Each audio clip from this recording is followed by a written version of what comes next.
Hi, I'm Bo Wallace. I'm head of gunsmithing and technical support here at Natchez Sight Systems, and I'm here to show you how to install your Natchez products. To install Natchez sights on a Glock handgun, the first thing you want to do is to unload or verify the unloaded condition of the pistol. Remove the magazine and lock the slide to the rear. Then both visually and physically check that there are no rounds present. Let the slide go forward and press the trigger to release the firing mechanism. The slide is then retracted a small amount and the slide lock lever is pulled down, allowing the slide to run forward off the frame, which is then set aside. Carefully remove the recoil spring and the barrel and set them aside. The sight kit includes the front sight with its hex screw, the rear sight with its two set screws, the installation tool, which has on one end the hex driver for the front sight installation and on the other end the Allen wrench for the rear sight installation, a non-marring Delrin drift punch, and a tube of red thread locking liquid.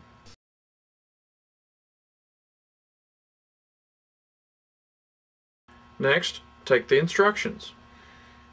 Completely read through the instructions, including the special Glock installation instructions. If you have any questions, please give us a call. The first thing we will need to do is to remove the front sight. This is the bottom of the front sight, and using a flat-bladed screwdriver, we'll punch it out through the top of the slide.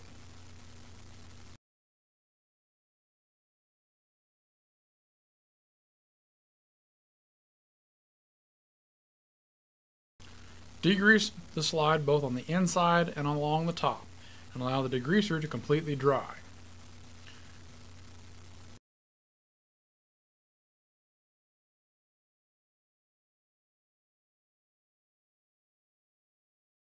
Using the supplied hex wrench, unscrew the attachment screw from the bottom of the sight.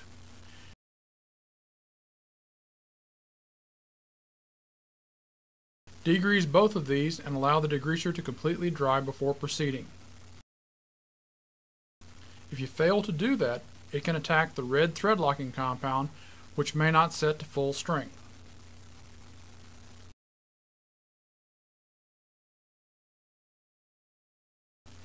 Next, we want to test the fit of the sight in the slide, making sure that it slips in easily and that the tab of the bottom of the sight does not stick above the inside of the slide.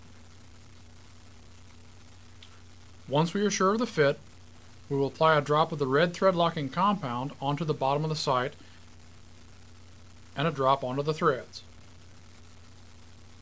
Place the sight onto the slide, pick up the attachment screw, and place a drop of the compound onto the threads. Carefully holding the sight onto the slide, turn it upside down and install the screw. The hex screw does not need to be heavily torqued down. It can be tightened completely using only your thumb and forefinger.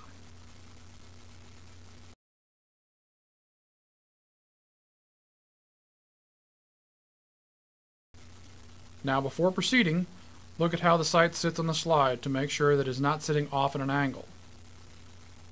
If it is angled, loosen the hex screw just a little and twist the sight until the sight is straight. Retighten, making sure the sight still remains straight.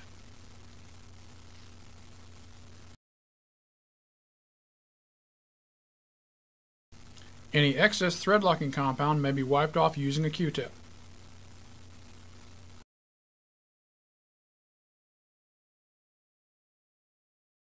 Allow 2 hours for the red thread locking compound to dry before shooting.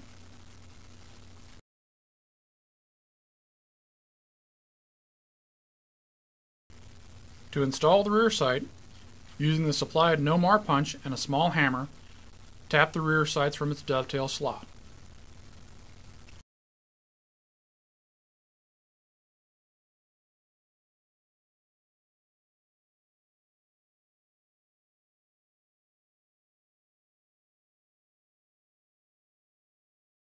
Next, check the new rear sight to ensure that the two set screws are completely flush. If they are not flush, make them so using the Allen wrench portion of the tool. If you do not, you can scar the finish of your slide.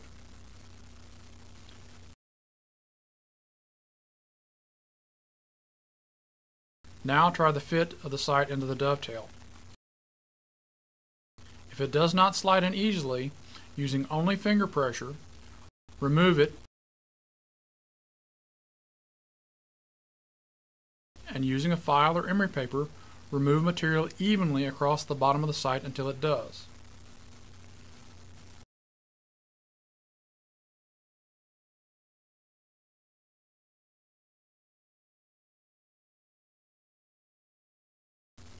This may take several attempts before it fits.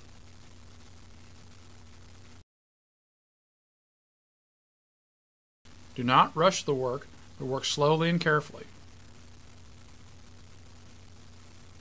Once the sight will slide most of the way into the dovetail, it can be tapped into place.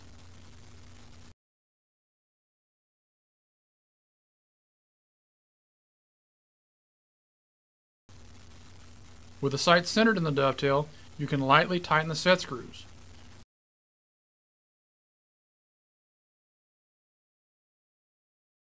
Do not over-tighten these screws. Their sole purpose is to hold the sight in place while we apply the red thread-locking compound in several big blobs around the sight body. This compound is what really holds the sight in place.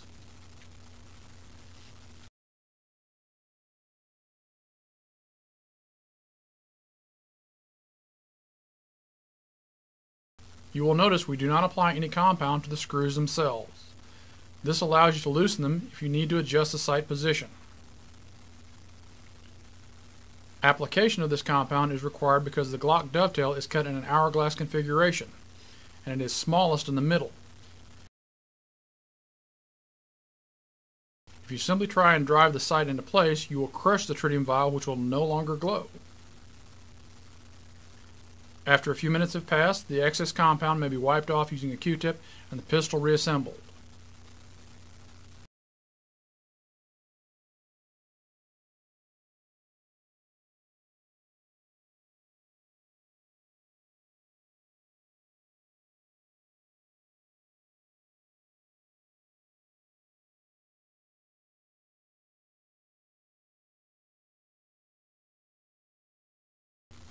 Allow 2 hours for the compound to cure before shooting.